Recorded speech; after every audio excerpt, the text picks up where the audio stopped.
King of Kings. It's time for the Wrestling Observer Extra. One more time for old time's sake. With Dave Meltzer, right here on The Law, live audio wrestling. And let's go. We're now smoking with the best. All right, just after 1. Let's go to San Jose to chat with the editor of the Wrestling Observer newsletter. It has been a weekend. It has been a surprising weekend, to say the least, Dave. Biggest upset in UFC history. We were just talking about it. But I wanted to get your take. Do you believe, in regards to Rousey and Holm, does Holly Holm fight once again before fighting Ronda Rousey in a rematch? I think not. It's a debatable point. You could go either way with it. Because it looks like Ronda Rousey's going to take time off. She's got movie commitments, and she's looking at coming back at UFC 200 in July.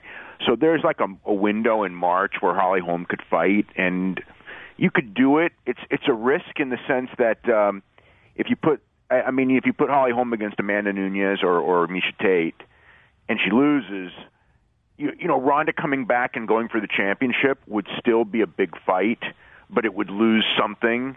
Whereas Ronda going after Holly Holm at UFC 200 for the championship, I think would be the biggest or the second biggest UFC pay-per-view ever.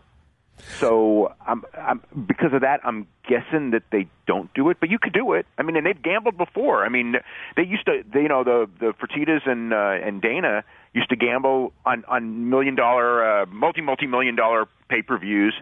You know, Chael Sonnen and Anderson Silva too. They gambled on, which was gigantic. John Jones and what was the other one that they gambled on? Rashad Evans, which was a giant pay-per-view. They gambled on. So they are gamblers. They could do it. And they got a lot of cards, and a lot of cards need main events. I don't know. I think that one they're going to just leave that one alone. I think I do too. Yeah, I would think so. Dave, the one thing about the fight itself that fascinated me is once we got out of that first round, Ronda just seemed to lose all sense of composure and just acted like a totally amateur, frustrated fighter. Were you surprised by how quickly she became frustrated? Shocked at that aspect. I wasn't. There's things in the fight. I mean, I guess I was pretty much surprised at the entire fight, but not shocked. But the wildness and the lack of discipline in her fighting, it felt like she got desperate really quick, and because of that, ran out of gas really quick.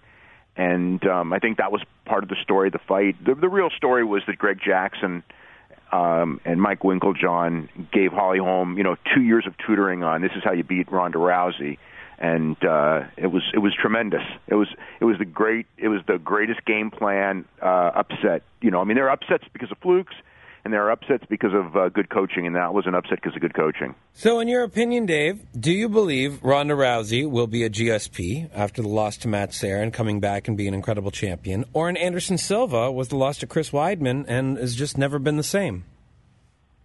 I think it's gonna. She's young enough to be GSP. Mm-hmm. It's a question of she's got to get. It's a question of coaching and how much she can change. Because Holly Holm knows how to beat the Ronda Rousey with those skills. So Ronda's now got to get some new skills and new tendencies and new coaching and a new playbook. And so the jury is out. She's not so old like Anderson Silva, where time is going to catch up with her. But they've got the answer to the Ronda Rousey mystery, and now everyone's got the answer now. Whether you can execute it's a different story, but you've got the answer. Considering all the controversy in regards to the camp and her coach, do you foresee her making as big a change as switching camp? Yeah, I think so. I mean, don't you think that one of those telling things in that fight was after she had lost that first round badly? Oh, yeah, she was doing great. Edmund goes to her and just goes, "You're doing great." Yeah, ridiculous. Yeah, that was crazy. I was thinking, you've got to come up and give her some advice on how to change this. And if your corner is supposed to be directing you, she went into that second round completely directionless. Mm-hmm. That's crazy. What about the aspect of, all these other things that she has on the go, like the movies and maybe perhaps WWE or whatever? Do you think there would even be thoughts of maybe just I don't know if would she hang it up for good after this, or you think she's going to want at least revenge this against Holly? She's an athlete, and every athlete loses. Yeah. So I just don't see one loss ending her career. Right. It's possible because of the movies, but a lot of the movie stuff is because of her fighting. She may, her star may not be as bright in Hollywood if she's not fighting. If she doesn't avenge the loss. Right. So, well, she already put out in her Instagram tonight that she is coming back. Yeah, she made that declaration. So I think it's a non-factor. I think she's going to come back, and she may.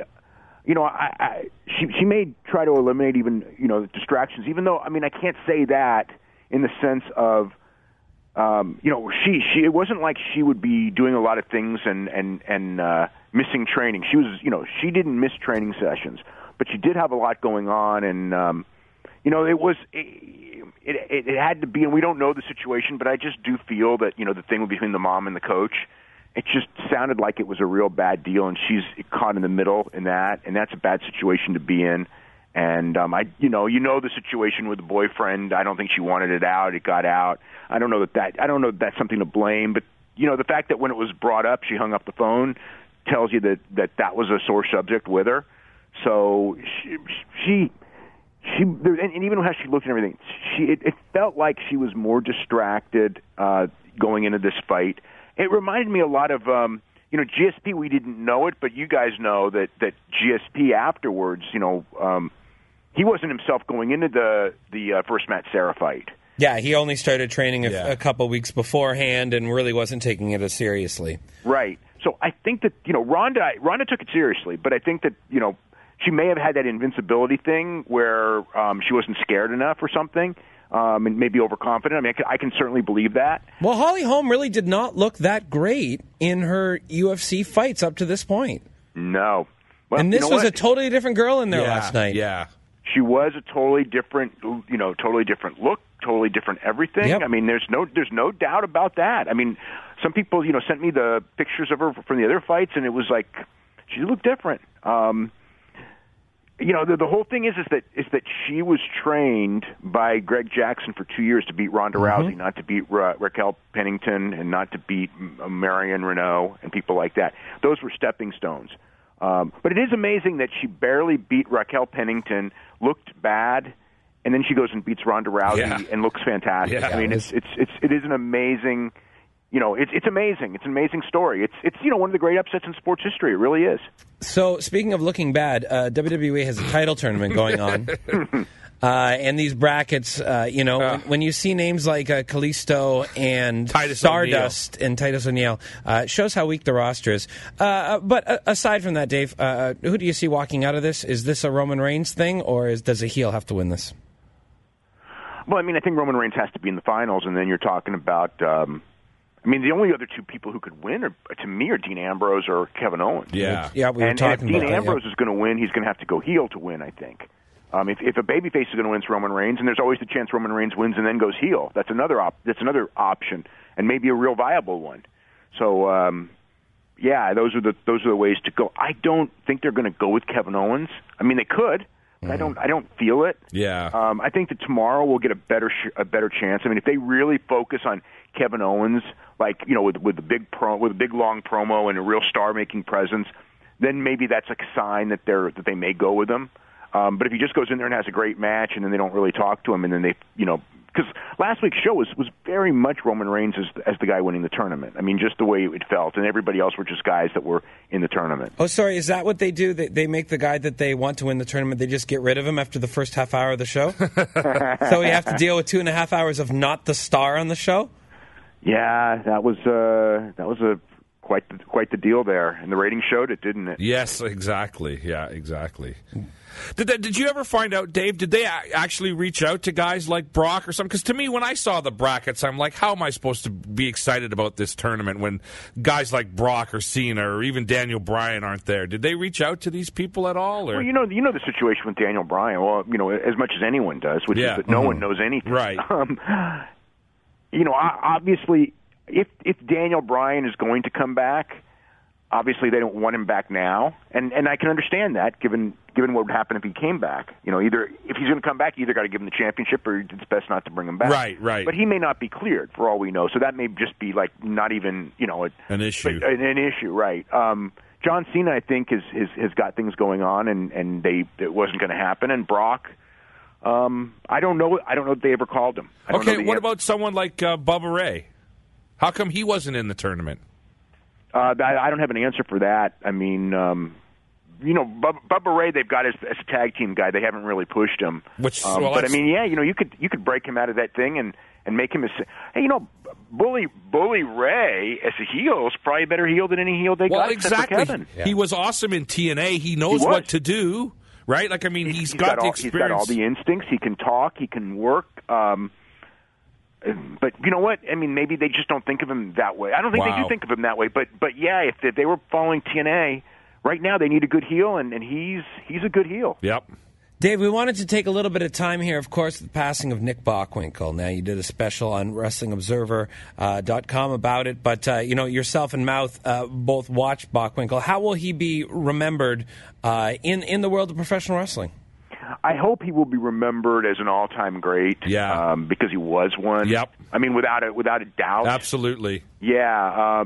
I hope, it's one of those things, because his career was not in WWF and the way everything's changed.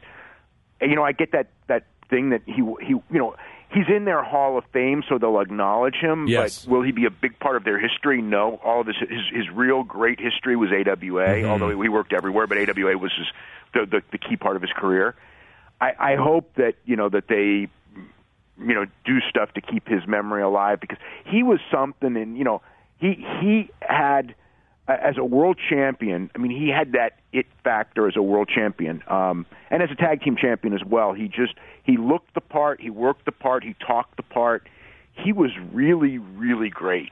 I mean, a lot of the guys from that era were when I look at the complete package, I mean, Ric Flair was pretty much a complete package. Nick, I think, is completely different from Ric Flair, but Nick, I think, is another one who really was like just the complete package. Ring psychology, everything that you want, the way he carried himself, the way he dressed, the way he looked. He was just it. He could take guys that had no talent and make them look great in matches, just like Ric Flair did. I mean, he was an amazing character, and someone that you don't see anything like him today. Like, I wouldn't even know where to draw a parallel. I mean, the guy was so unique. Yeah, there's nobody like him. I really liked when Punk and Heyman were together. It reminded me of Bockwinkel and Heenan. Right. But it's not the same thing. No. But it was the closest thing, because I mean, Punk wasn't Bockwinkel in any way, shape, or form. I'm not saying he wasn't as good. They're completely different.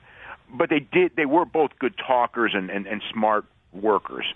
But yeah, with Nick, the thing about Nick that you're really right at is I would watch Nick at the Cow Palace in Oakland Coliseum every month, and very often, in the AWA in that era, you had Crusher and you had Mad Dog and you had Baron von Raschke and you had a lot of Larry the Axe, and you had a lot of these guys who were legends, but they were really old and they were not that good anymore. Mm-hmm. And you put Nick in there with them, exactly, and it wasn't always great, but it was always good. Yeah, Nick could get a good match out of guys that nobody else could get a good match out of, and that was one of his talents.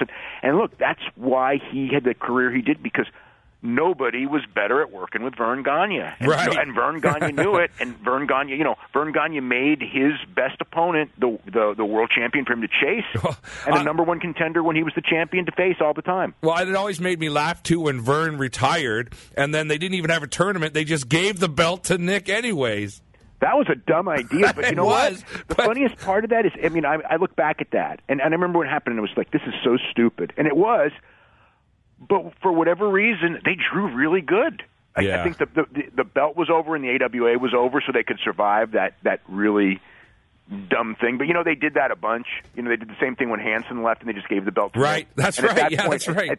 At that point, I don't think it worked as well. No, but definitely a guy that will totally be. The word legend gets thrown around a lot, but I'm sorry, it totally applies to Nick Bockwinkel. Yeah, it's been a year. I consider Nick Bockwinkel every bit the legend of Dusty Rhodes and Roddy Piper, and I mean Vern maybe in a different way, because of the longevity and the real hero of Minnesota and all that.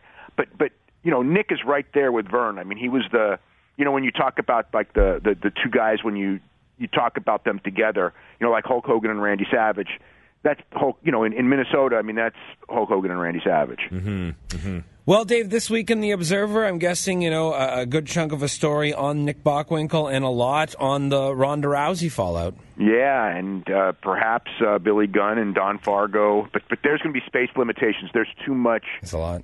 There's too much, and I also wrote a story about Gotch and Hackenschmidt, believe it or not. Oh, wow. My goodness. So it may not be in this week, but it'll be in the next couple weeks. That seems like a timeless story. Yeah, for sure. All right, Dave. Thank you very much for joining us, and we'll talk to you next week at the same time. Okay, have a great week. You too, WrestlingObserver.com.